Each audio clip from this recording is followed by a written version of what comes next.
Welcome, everyone. My name is Varsha Suresh. If you've been at our previous webinars, you might have heard from me. If not, I am a researcher and program officer at Foundations of Success. And on behalf of the Conservation Measures Partnership Behavior Change Working Group, I'm so thrilled to welcome you all for the last webinar in our series.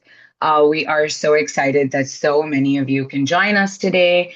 We really appreciate you all making time despite the crazy time zones and busy work schedules to be here. And we really appreciate that you can join us. As I mentioned, this is the last and third webinar in our series. You can find webinar 1 and 2 on the CMP YouTube channel. We'll be sharing links to all of this in a second. Just note that this webinar today will also be recorded and made available on the CMP YouTube site. So you heard me say CMP, or Conservation Measures Partnership. Just so you're aware, all the work that we're going to be sharing with you today has been led and funded by CMP with support from the Gordon and Betty Moore Foundation. If you're unaware who CMP is, or if you've only heard it in passing, it is all of these wonderful logos that you see here. It is a global community of nonprofits, government agencies, private businesses, all working together to design, manage, and measure conservation action. So they're guided by the conservation standards. All the members collaborate to share knowledge, adopt best practices, and really try to avoid ineffective approaches, ultimately with the goal of enhancing conservation efficiency and innovation worldwide.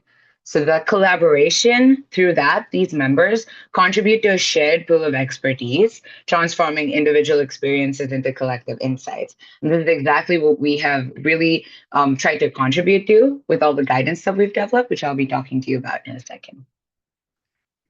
These lovely faces you see here are our working group. We have members from RARE, from Foundations of Success, and many other CMP member organizations. Throughout the different phases of our work, we've had so many incredible CMP as well as conservation standards community members who have supported us, provided feedback and key insights over the last 1.5 years. And we're really grateful to have had so many perspectives contribute to our work.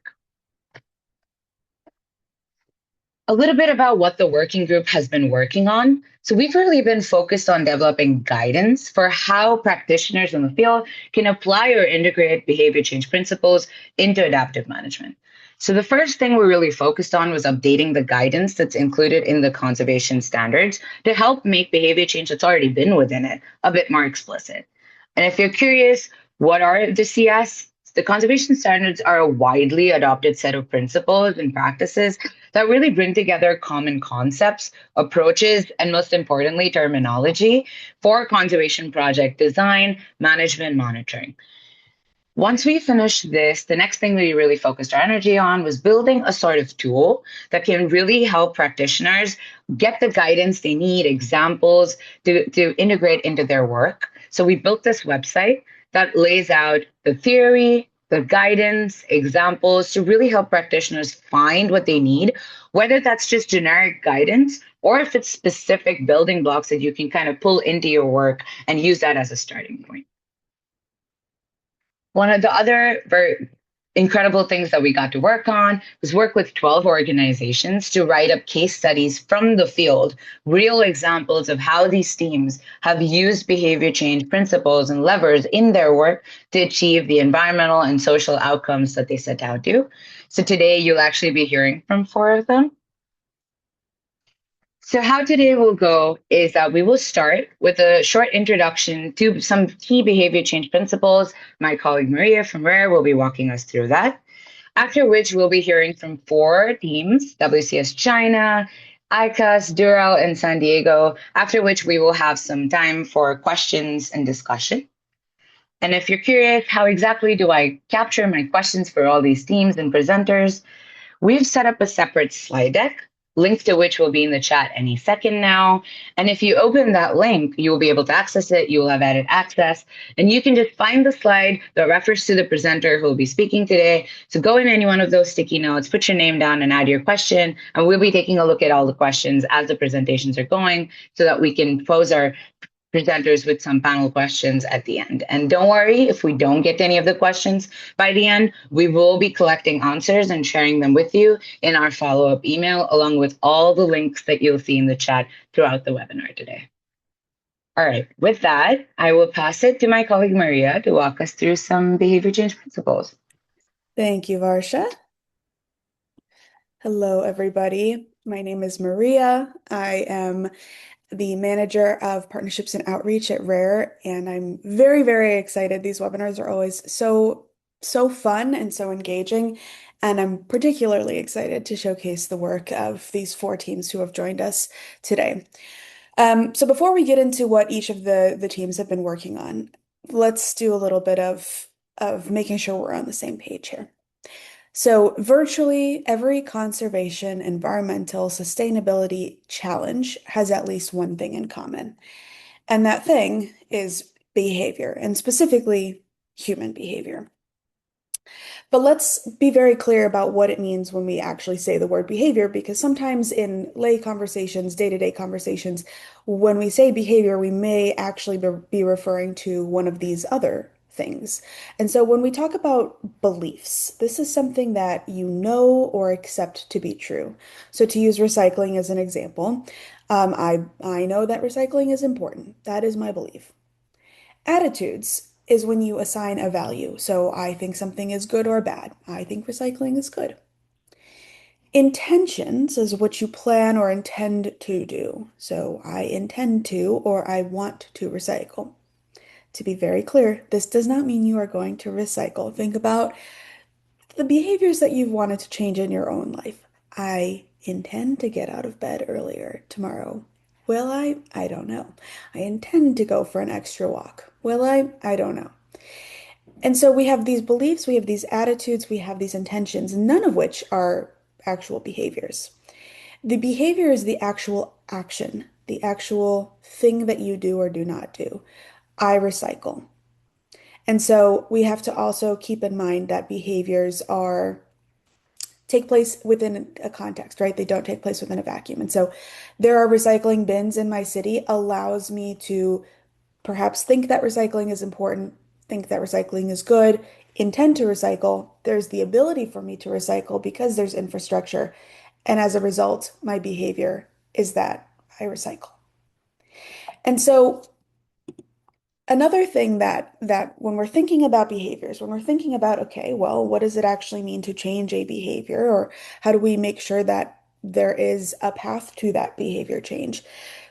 We, and many of you likely are already familiar with the idea of a theory of change, right? Where we have some sort of program activity that leads to some sort of intermediate result, maybe a longer term threat reduction outcome, an overall desired, a change in the overall desired social and or environmental outcomes. And often the intermediate results and the threat reduction outcome, these are behaviors. These are things that are actually done, actions that are taken, or sometimes actions that are not taken that are the desired change, right? But how do we get from program activities to these intermediate results, right? How does a flyer in a grocery store about reusable bags actually get people to that intermediate result of using reusable bags? And how do we, importantly, make sure that these activities lead to durable, so lasting, ethical, and impactful results? And so one more thing before we answer that question and we talk about behavioral levers, which is really the focus here, is we must keep in mind that, again, we act not in a vacuum. We have social science. We have the people around us who are influencing our behaviors. We have behavioral science. We know that our brains sometimes are really good at making shortcuts to help us choose to do a behavior or not. We have sociocultural context. We have environmental context. We have all of these factors that are influencing our behavior. And then we have our psychosocial state or psychological state, which is what's going on inside our brains. And so we have so many different things that compete when it comes to what actually makes our behavior happen or not happen. And so when we're thinking about this. How do we get from program activities to intermediate results? It's important to think about that psychological and or psychosocial state. What's actually going on inside our minds? And so what we do is we have these levers of behavior change or different factors that we can leverage to influence that psychosocial state. So we have social influences, information, emotional appeals, rules and regulations, choice architecture, material incentives. Most of these are straightforward. I'll say choice architecture is changing the environment in which we make decisions. Um, and we do not have time to go through all of these levers as much as that would be fun for me because I love talking about the levers. Um, I'll put in the chat a variety of resources that we can provide to you. I'll also say that in our other two webinars, we've talked about emotional appeals and we've talked about choice architecture. Today, we're focusing on social influence. But when you can leverage the norms that we see around us, when we can leverage the type of information people are receiving, the types of emotions that they're feeling when they're doing or not doing a behavior, the material incentives that actually will lead to lasting behaviors, that's where we start to get to what is going on between the program activity and the behavior change, this change in psychosocial state. And we use those behavioral levers to get there. And so today we're working on, or we're focusing on rather, social influences. And so this lever is fascinating and something that I'm sure you all are aware of, which is that other people's behaviors, beliefs, and expectations can influence our own. We talk about this broadly in two buckets. First being reputational influences. So what do people think of my own actions, right? We're all in some capacity concerned about what others think about us and what we do. And then there's also normative influences. What do I think of others' actions? And so when we're thinking about using social influence as a tool, as a leverage point, some factors to consider are making a target behavior observable. If I see that everybody in the grocery store is using reusable bags, then I probably am more likely to use a reusable bag because others may judge me if I don't.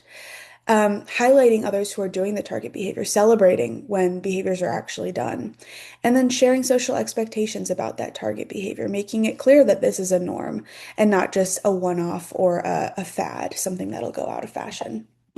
And so these next four teams who have done amazing work and used a variety of levers are going to focus today on how they've used social influences and how they've leveraged the power of social influences to influence a psychosocial state that leads to an overall behavior change. So, without further ado, I'm going to start our case study presentations. First up, we have Meng Li joining us from WCS's China chapter. And so Meng will be presenting first and very, very excited. Meng, feel free to begin.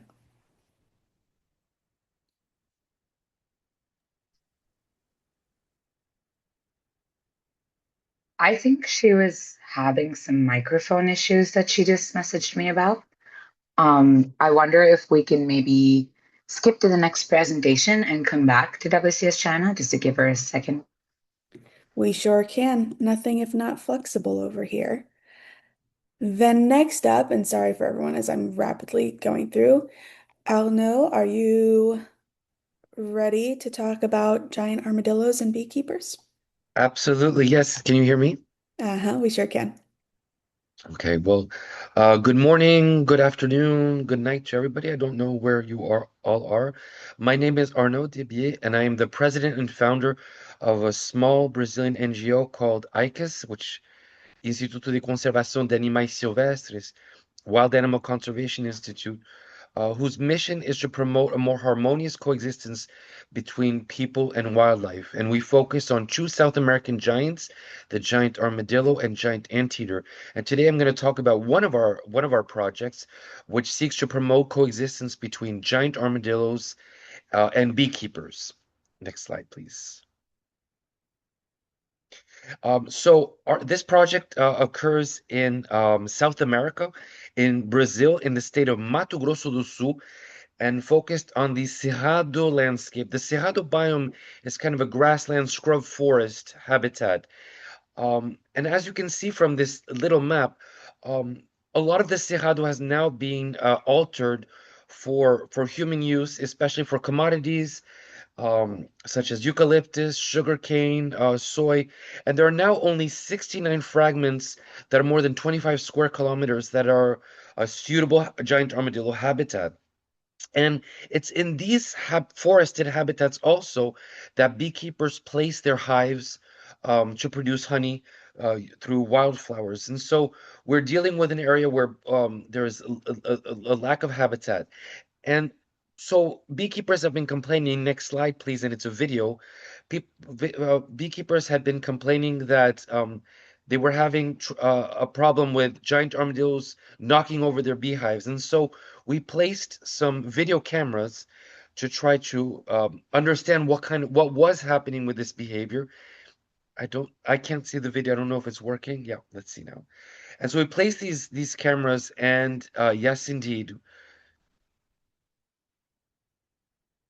we did see that giant armadillos are knocking over beehives. This beehive is 35 kilograms, and they knock over the beehives not to eat the honey, but to eat the bee larvae. And our studies have shown that in Mato Grosso do Sul, in the giant armadillo distribution area, for more than 50% of the beekeepers, honey production is their main livelihood.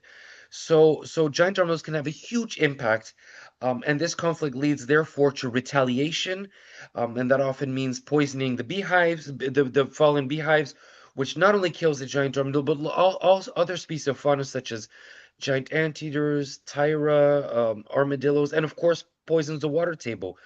So, so this is the issue that we were dealing with, and so to work on that, we co-developed. Next slide, please. We worked with the beekeepers to co-develop methods that would prevent giant armadillo attacks, and so there are now about 17 different solutions that can be used, and we tested these in the field with the beekeepers using camera traps and ranking efficiency. So what we found is that it was extremely important to communicate the level of efficiency of each method, to be very transparent on the different solutions and how efficient they are. All these were compiled in guidelines, and so we did so with working with beekeepers. We were able to co-develop mitigation measures to prevent giant armadillo attacks, and for beekeepers to coexist and tolerate the presence of giant armadillos. Next slide, please. However, the goal of this project was not to only for beekeepers to tolerate giant armadillos. We want them to value them, and so we put in place a series of benefits for this coexistence. Giant beekeepers that implement mitigation measures are certified as giant armadillo friendly, and that is something that they can use and celebrate on their products. We went through all the steps to have this legalized with our state, nationwide, and so beekeepers that certified are certified now our data shows that they are able to produce 20% more honey and increase their price by 10%. For the smaller beekeepers that are not commercializing their honey, we have put in place, we are now breeding genetically superior queen bees, and so we give them queen bees for free, so that increases that can increase their their productivity. We also did some work and produced this book, Vozes do Mel, where we interviewed beekeepers and celebrate their stories. Beekeepers are often an invisible stakeholder and face a lot of different pressures, and so celebrating individual stories.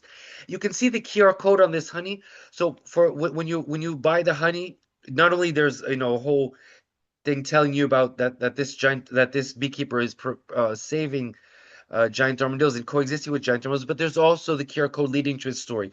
And so then, and we started celebrating beekeepers. Here's a mural that we developed. We have three different, so we're starting the Day of the Honey. So really celebrating beekeepers and this coexistence, so that everybody knows about this story and celebrates it. So the takeaway message is that giant armadillos are not tolerated, but really valued and add something. Next slide, please. And so we're now evaluating the projects. And so I think one of the things that when you talk about social influences, and I think it's really important to put into context that This conflict is a level 1 conflict. It's a purely economic dispute. This is not a deeply rooted conflict where there is, values that are directly associated.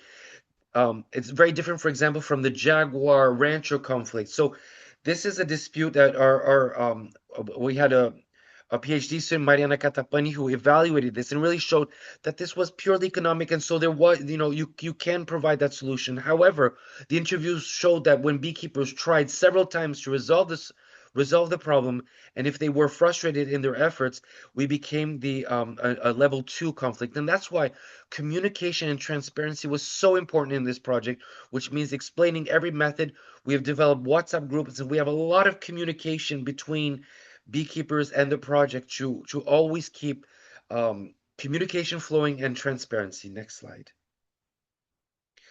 So these are just some of the measures that we're using. We've seen a change in perception of giant armadillos between when we started the project in 2016 and today, with a much more positive or neutral attitudes towards giant armadillos.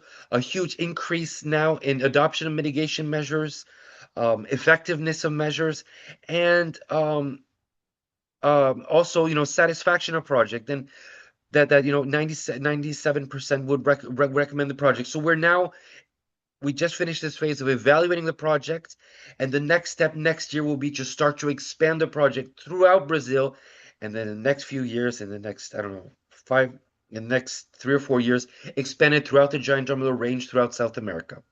Thank you. Next slide. And so thank you so much. If you're interested, here is my contact. Thank you so much. And I'll be here until the end to answer questions. Muito obrigada. That was wonderful. We're going to Obrigado. zoom backwards and see if we can now, oops, and I'm so sorry. Now see if Mung, can you try and see if your microphone is working at this point? Yes, thank you. Can you Oh, hear me? amazing. We sure can. Okay, feel free to go ahead and get started. Sorry for the technical issue and sorry, Honored. That's okay. This is Mo from Wildlife Conservation Society, and the case I'm going to share is about reducing the consumption of pangolin scale and saiga horn containing medicines. So this project is cooperated with Southern China Normal University and Sun Yat-sen University, and also BIT Behavior Insight Team as our consultant. And now we are building this case study with RARE and CMP and FOS. So I will introduce a little bit about the pangolin scale and saiga horn containing medicines. So I will use PSCM and SHCM for short later. We can see the two pictures are pangolin and saiga antelope. The demand of the pharmaceutical use of its horn and the scale is leading to poaching and illegal trade. So their horn and their scales can not only use to boil water to drink as a kind of traditional Chinese medicine, but they can also be made into something like capsules. Next one, made into something like capsules or pills, like the pictures you can see on the very right. So people cannot tell what kind of ingredients is inside because it is capsules. So next page. So there is a legal market in China existing for it, for the PSCM and SHCM. And in this project, we focus on the legal market and we focus on the capsules and pills kind of medicines. Next page. And there is also a myth busting here that PSCM and SHCM are not only used to promote lactation or treat cancers, they can also be found in a lot of kind of medicine types. And these kind of medicines are using to treat quite a multiple scope of diseases. So with this in mind, we will go into our project. We applied the BIT's test methodology, and so I will go through the target, explore, solution, trial, and scale. So in the initial target stage, we want to answer, next page. We want to answer who affects the consumption and what behavior do we want to change. And next page, we did a series of studies like the slide shows, and we found that we want to target our desired target behavior as the physician's prescribing behavior. Next one. So we will say physicians in China reduce the frequency of prescribing PSCM and SHCM. So the reason why we focus on the physicians rather than the consumers or the patients is that we find that most of the consumers know the PSCM they know is from their physicians. And also in the interaction between the physicians and the patients, the physicians is more dominant. They have a very strong influence on the patients. So to explore further on the physician's behavior, we want to answer these two questions. And we did another series of studies, next page, like this. Yeah, we did another series of research. And then we get a bunch of very interesting findings. And some of the findings about the physician's behavior is like this. So the first one, the physician's prescription decisions can be affected by other physicians, by their peers, through both formal and informal communications. The second one is the physicians acknowledge the efficacy of pangolin scales and Saigon, but they focus more on the functionality, the efficacy, the safety. So they do not necessarily use PSCM. So this means they can easily switch to alternative medicines. And the third finding is that the physicians sometimes incorrectly believe that the scales or the horns contained in the medicines come from the captive bred individuals. So with these findings, we want to build some solutions. And next page, our psychosocial theory of change will look like this. So we want to inform the physicians about the peers are not going to use the medications containing endangered animals. Thus, the physicians will recognize that their peers typically don't prescribe medications containing PS and Saigon. And this will lead to themselves prescribe fewer medications containing PS and Saigon. So this will lead to our goal, that is to reduce the demand of such kind of medications. And will finally lead to what we want to see, the increase and the stable population of the saiga antelope and pangolin species. So next page.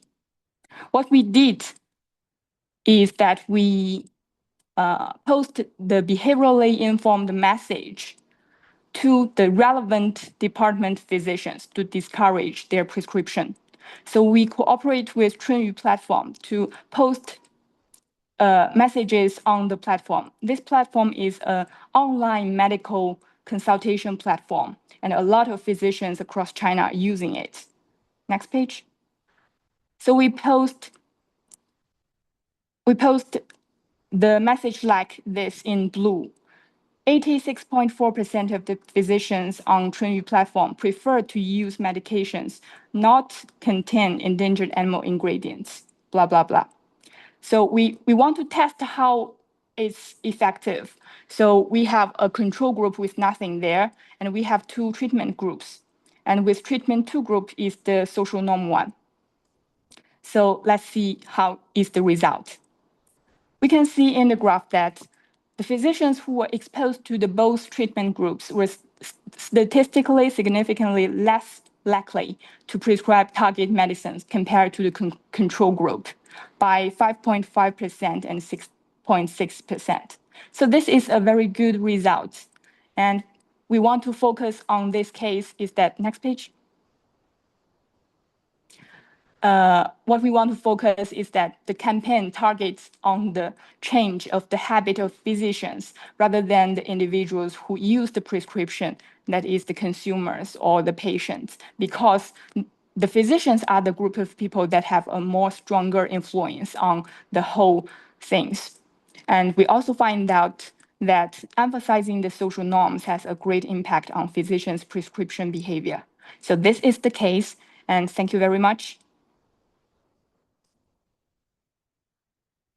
Thank you so much. Yeah, thank you so much. I've heard all of these cases. We've been working on them for so long, but they never cease to excite me. So thank you so much, Mung. I'm going to now go very, very quickly through these slides. I'll know we get a little bit of giant armadillo again. And I'm going to welcome Stuart from Durrell. Stuart, are you with us? I am indeed, yes. Thank you very Wonderful. much. Take it away. Yeah, thanks. So hello from here in the UK. Thanks to everyone for joining, as well as to Rare and Foundations of Success for organising the case studies and webinars. I'm Stuart. I'll be presenting also on behalf of colleagues from Durrell in the UK and Madagascar, in particular, Jess and Brina, who helped put together the case study. So our case study concerns an intervention to encourage nature-friendly farming practices in Madagascar. So if we stick on this slide here, yeah, Durrell works across a number of sites in Madagascar. The case study I'll be talking about relates to our work in the Sofia region, which is in the north of the country.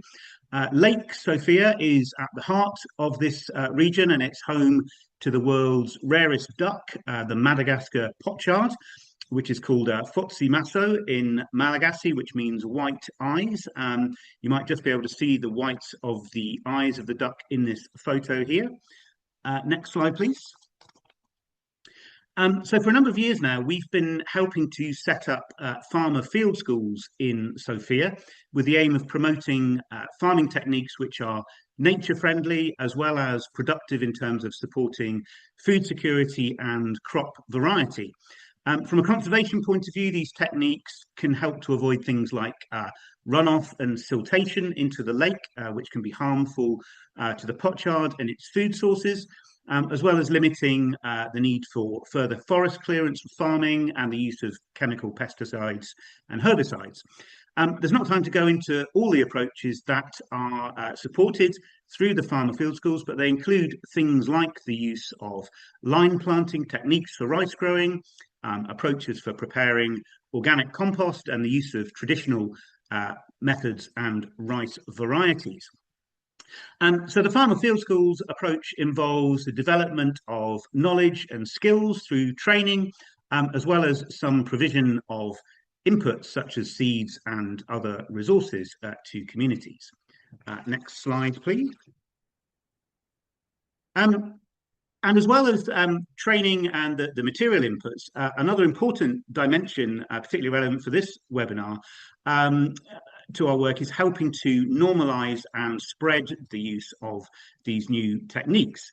And to help achieve this, we work closely with lead farmers, who are people that live in the communities where we work, and who guide and support others to learn and apply new techniques.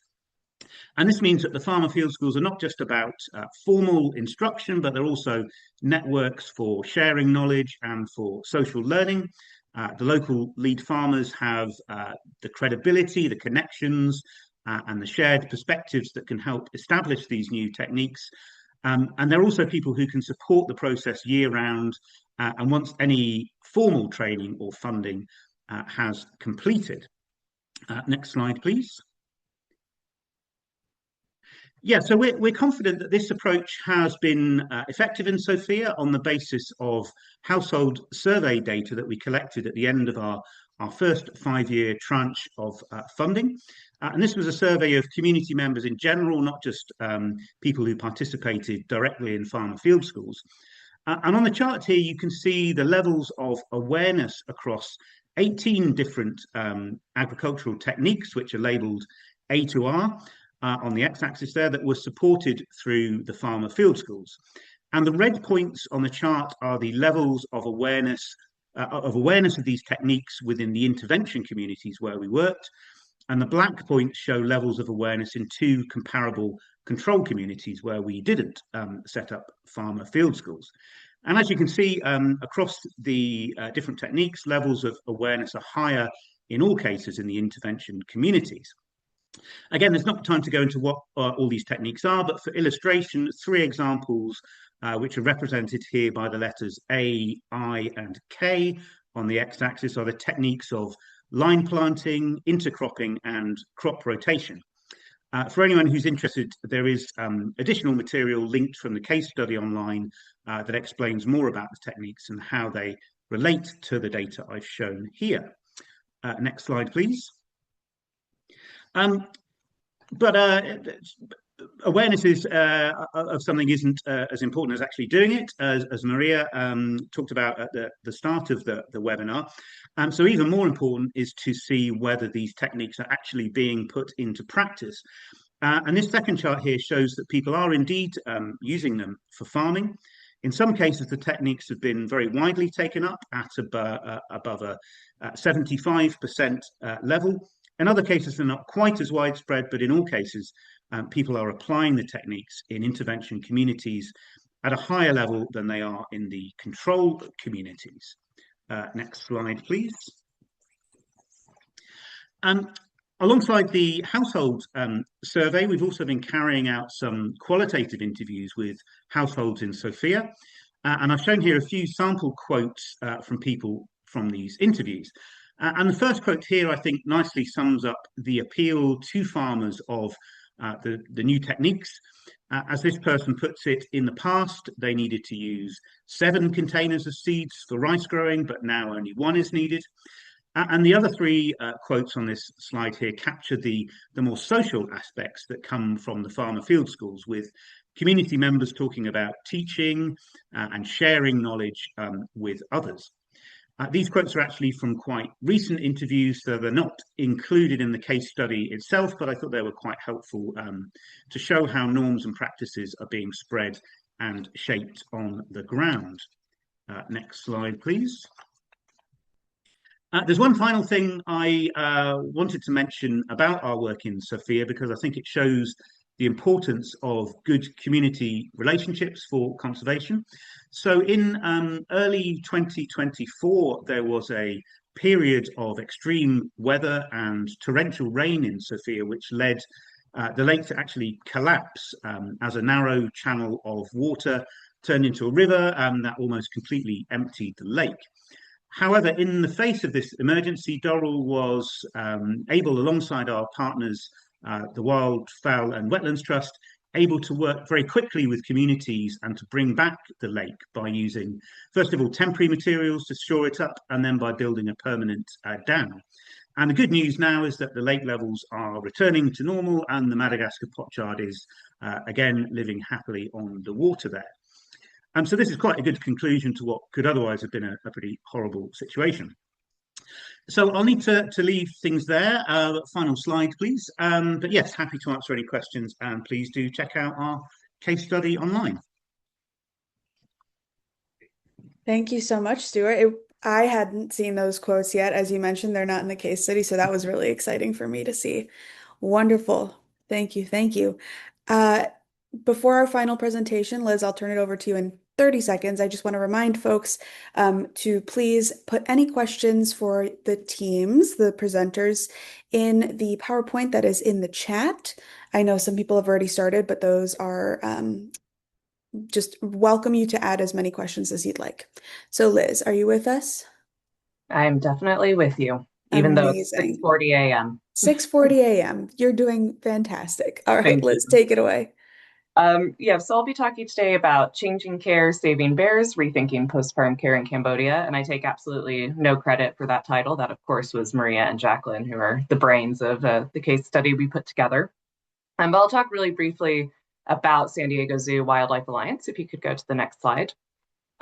So we do have our 2 front doors. We're, of course, famously known as a zoo, but we do so much beyond that. So we have here our mission, which is integrating wildlife health and care, science and education to develop sustainable conservation solutions for the world. And if you can go on to the next slide.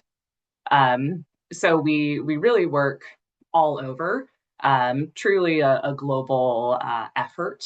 But actually our illegal wildlife trade program in Asia, which is what I manage, is one of our newer programs and started in about 2014. So you can go on to the next slide. So Cambodia and bear bile, and I'll be using the term bear bile as a catch-all. I will also, it kind of catches also bear gallbladder. So that's also what people will use, but it's used for pretty much the same purpose, especially in Cambodia. And this was a collaborative project with our partners Free the Bears, and we also dragged Diogo in from Oxford. But Free the Bears approached San Diego Zoo, and if you could go to the next slide, mostly because of this, the biological link of these bear populations, where we didn't really know what was going on with the bear populations, but probably not great. They were probably not doing well in Cambodia, and I would say we're probably still at that state. There's unfortunately just a lack of monitoring overall. So we really aren't sure, but Free the Bears were rescuing many confiscated bears. And so when we were brought in about that 2014-2015 period, their question was, is there domestic demand? So is the demand coming from external actors, or is there demand for bear bile within Cambodia as well? And you can go on to the next slide. I know this map is crazy, so I apologize for that, but it's really just to illustrate everywhere we went in Cambodia. So those of you who know me and have known me for a long time know that this was a very long project we did in Cambodia with many, many different phases of consumer research. That was quantitative, that was qualitative. It's been written up in various publications. So if you want to check that out, of course, please feel free. But what we're really focusing on for this case study is, although bear bile was used across demographics, we did notice this really interesting subgroup, which was postpartum women. So we found that in Cambodia, if women were experiencing something called TOAS, which is translated as postpartum fatigue, but can encompass also pain and bleeding and postpartum depression, these women were vulnerable to taking bear bile because they would have well-meaning older female kin or neighbors or whatever the case may be, people, older women they trusted in their network who would suggest bear bile to them to treat TOAS. And you can go on to the next slide. So we wanted to encourage these women and these really crucial influencers in their lives to seek out, or in the case of influencers, suggest Western or biochemical medicine instead. And you can go on to the next slide. And once again, I apologize that there's a ton of words on this slide, but I kind of wanted to put it all on here just to show these two key solutions, which was information and social influence. So on the right is an example of one of the posters we put together. And again, this was a very long process with a lot of back and forth with our local team, and then also a local marketing firm we contracted, and also focus group discussions in the areas that we were going to implement our demand reduction campaign. But this poster here is essentially saying, and I'm sure everybody here can read Khmer, so I don't even really need to translate it, but it's don't listen to the wrong advice, go to the doctor if you're experiencing something related to TOAS. So we had, these banners, these posters, this very physical campaign, and of course the social influence as well. So village health meetings, respected female elders, all of that. You can go to the next slide. And so the results, and you can go on to the next point. So unfortunately, we found actually no statistically significant decline in bear bile use. And I should say, I only had 8 minutes, so I couldn't go to the nitty gritty of our evaluation, but we did a before after control impact. Yeah, perfect. Thank you, Maria. And we had this intense confounding factor, which was COVID. So we did our pre-surveys in 2019, and the post-surveys were 2023 and wrapped up 2024 time. So of course, COVID was a huge event that really impacted, and it was a medical event as well, right? So that really impacted, how we could measure people's use of medicine during this time. We also, we were affected by the fact that this is a sensitive behavior in Cambodia. So we had to use specialized questioning techniques, which introduce a lot of statistical error. So you can see on this graph that there was, even if the prevalence estimate itself declined for bear bile use in our campaign areas, there was such overlap with our confidence intervals that we can't confidently say that we did actually reduce bear bile use. You can go on to the next slide. But we did find that respondents' trust in biochemical medicine significantly increased across samples. But our campaign itself did have a significant effect increasing this in the campaign site. So that's really great. And we hope that, this this is an indication that strengthening trust in biochemical medicine can indirectly reduce reliance on wildlife-derived remedies. You can go on to the next slide. And we also saw this increase into don't know. And actually, interestingly, we wrapped up a campaign in Vietnam that was extremely successful by comparison. We reduced fair value use by 97%. But we also saw there this movement of groups from, kind of moderate users. And that was how postpartum women in Cambodia were too, where they would just kind of take it if it was offered, into don't know, and then into the more ideologically opposed group. So that was quite interesting as well. Okay, you can go on. Yep, and then this is just the psychosocial theory of change, which is in the case study. So yeah, that is it for me. You can go on to the next slide, which is about questions. And is also a photo of the focus group discussion, one of them in Cambodia. Okay. Amazing. Thank you so much. I want to say thank you as well, to all 12 of the teams who have participated in this, what I hope was fun for everybody experience of writing and producing case studies. We'll put in the chat links to these case studies, and really encourage everyone to take a look. And so now we have a full 13 minutes for questions, which is pretty awesome, I will say. That is not always the case. I, of course, can't figure out how to turn my video back on because there we go. Okay. You would think that oh, it's just really not. There we are. You'd think that this is my first time using Zoom. So thank you to all four teams for presenting. And there's one question in the PowerPoint that I think I'm going to pose to all four teams. And feel free, presenters, to come back on video. But there was a question here about from Amy, specifically for Durrell, but I'm going to broaden it to everyone. Amy was wondering how the lead farmers were so successfully engaged, and asked specifically, did the lead farmers receive additional benefits for their role? And so what I would like to say is, and Stuart, you can kick us off, but I'd like to broaden this question a little bit to say, with all six social influence or all six behavioral levers, I know all four teams here used a variety of behavioral levers and did not use social influence alone. And so I'm curious about perhaps how you can talk about the variety of levers that you did use and how that combination of levers that was specific to the needs and barriers and motivations of the farmers actually made it so that there was such a strong reception to everything. Yeah. Stuart, go ahead and go Yeah, for it. okay, thanks. Yeah, really good question. I should say I've sense checked the question very quickly with a couple of colleagues via chat here. So the answer is we do give leaf farmers do get some additional training and support, including kind of training the trainers type of support. So they have that additional help there. They're not given any kind of financial inducement, so they're not given money to answer that directly, but they are given kind of Durrell branded T-shirts and so on. So there's an element of kind of official prestige or pride there.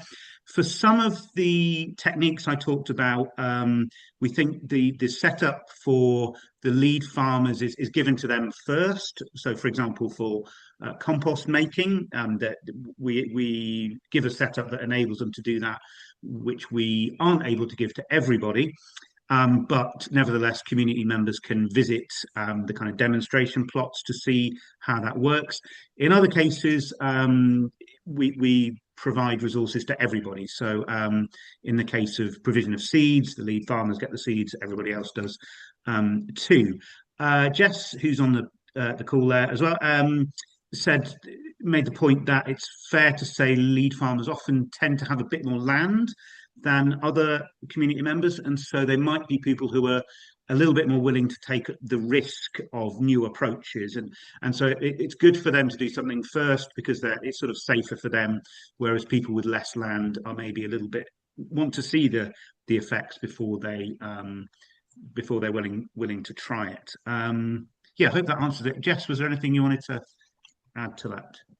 Yeah, I think that sums up. Thanks. Right? Yeah, thank you, Stuart. Yes, seeing that social the evidence, right? The social proof before they take a risk is definitely important. Meng, would you I'm curious about the combination for you specifically with social influences, but then also the way that information was provided to the physicians, as well as any other levers that you want to discuss. How did the combination of levers that WCS China used influence the success of this project? Yeah, most of the leverage that WCS use here in this case is about the social leverage. As I shared in the slides, that the peers influence each other very much, and this is a very good leverage for us to to come up with a behavioral change solution. And in the solution we tested, it is the main part that we design. We tell them that 86.4% of the peers are going to blah blah blah, and also we gave them some. We also tell them the specific medicine name to let them know which one to decrease. And also we have, let me see, we give them the alternative medicines choices. So this combination will help them to decrease their prescription as a whole. Yeah, I think that that's so important in that not all information is created equally. And so if the information that you provided was just 86.4% are not using products with animal parts, that's one thing. But you also gave them information of, okay, well, what can I use instead of what I'm prescribing? And what are the names of what I shouldn't be prescribing? And so Yeah. the information was very critical to answer some of these questions that may have been friction points or further barriers to actually changing their behaviors. Yeah, amazing. Yeah. Thank you so much, Meng. Thank you. Um, Liz, because you're the person that I see next, I'm curious, social influences, yes, obviously a big deal. I know that you also used your team also used emotional appeals to some extent, definitely information campaigns. I'm curious about what you found the importance of using a variety of levers in this project, and then specifically, what other levers or what other ways could those levers have been used, maybe to find to have results that were a little bit more perhaps impactful, ignoring the fact that COVID absolutely was not a friend in your work. Yeah, I'm a little confused by what you're driving at, Maria. Just I'm curious about the combination of levers, right? Because if you had gone in perhaps with just an information campaign, which Mm-hmm. is often what happens and often is not as successful as we think. You went in with an information campaign mixed with social influence, mixed with some emotional appeal from the women's group, maybe more or less. I know we discussed that, but you Mm-hmm. you had a variety of levers, is my point. Mm-hmm. How did you find those to influence the effectiveness of your campaign? Yeah, so that's a great question. And that's something that I think we don't quite understand. I think that is something we need to, or we would, if we were going to, continue with this work in Cambodia, we would do qualitative impact evaluation to understand, which was effective versus what was ineffective. We've talked about this with the Vietnam campaign, but the Vietnam campaign similarly has a lot of different levers, and was very successful. So again, another point to investigate a little bit further. Well, and so importantly, that is the reality of this work, right? Which is sometimes we do the work, we think we understand motivations and barriers, and then something like COVID comes in and kind of shakes things up, and then we need to regroup and say, okay, maybe that didn't work in quite the way we had planned. what will we do next time? What other understandings do we need to have, which is kind of the fundamental to behavioral science. So yeah, no, I think that that's great. And I definitely encourage everyone to read Liz's case study as well as the science, kind of the exploration of what went well in the Vietnam project, what was maybe a more of a struggle in the Cambodia project. But yeah, thank you so much. Um, Arnaud, I'm curious for you specifically because I know what was so critical to yours was social influences mixed with emotional appeals, because there was a lot of work that you did on um, helping or assisting beekeepers to feel the pride in what they're doing and to not only be beekeepers, but also protectors and advocates of giant armadillos. So I'm wondering if you can talk a little bit more about the role specifically of the multiple levers, emotional appeals, social influences in how you worked with and continue to work with beekeepers. Yes, I think beekeepers in Brazil do not own the land where they will place their hives, and so they have to enter agreements with landowners to place their hives in different places. And they are very much an invisible stakeholder in general, and people don't really know about them or their struggles. And so what we really try to do is in everything we did was involve them. So that goes within the governance of the project, which means that we have always involved them in the decision making. And so when we started the project, it was every 2 weeks we met with beekeepers to provide suggestions. Um, we then had one of our interns run these interviews and celebrate their stories, so take them out. And now we have this. Now it's going to be this August. We're trying to make an annual campaign to celebrate beekeepers and consumption of honey. Honey at the moment in Brazil is seen as more as a medicine than something that you would add to that you would add as a replacement of sugar on toast and things like that. However, with this whole new culture of sports and gym and everything, that is sort of changing. So we're kind of using that. Um, and so it's really about celebrating them. And I think one of the important parts of this project is that I can never stress this enough, is that all this co-decision making, but the person that's at the front of the project that does kind of the extension work is a beekeeper himself. And so he was hired. I think that's really important because um if I present in any situation, you can always see that my passion kind of lies within the world of giant armadillos because that's where I kind of come from, and that's what motivates me. And so having a beekeeper, because it just makes things much more real and much more relatable. So I think that is really important. I think that's been one of also the secrets of the success of the project, is really getting them heavily involved. Who presents the project? We go to all the federal meetings, the national meetings, the state meetings. So we do. We're also very present in that. But it's always beekeepers that present on our behalf.